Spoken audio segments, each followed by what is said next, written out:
శివరాత్రి నాడు చేయాలి, ఏమేమి చేయాలి అని చెప్పి శాస్త్ర విధులు ఏమున్నాయంటే, మహాశివరాత్రి రోజు బ్రాహ్మ్య ముహూర్తంలో నిద్ర లేవాలి. ఇల్లంతా శుభ్రపరచుకొని శుచిగా తలస్నానం చేసి పూజా గది శుభ్రం చేసుకొని గుమ్మాలకు తోరణాలని కట్టి పూజా గదిలో ముగ్గు వేసుకొని రకరకాల పూలతో అలంకరించుకోవాలి.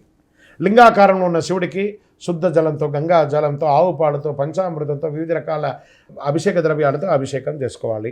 బిల్వదళాలు, బిల్వపత్రాలు, తుమ్మిగ పూలు, గోగు పూలు, తెల్లని పచ్చని పూలు, శివనామాలతో, శివ సహస్రనామాలతో, లింగాష్టంతో అన్నిట్లోనూ స్వామివారిని చేసుకోవచ్చు. ఉదయం 9 గంటలలోపు అభిషేకాలు చేస్తే పూజకు ఉత్తమ ఫలితమైన వస్తుంది. పంచాక్షరి మంత్రం, ఓం నమశివాయ పంచాక్షరి మంత్రం చెప్తుండొచ్చు. ఇంకేమేమి పెట్టచ్చు అంటే తాంబూలం, చిలకడ దుంప, అరటిపండు, జామ పండు, ఖర్జూర పండు ఇవన్నీ సమర్పించుకోవచ్చు.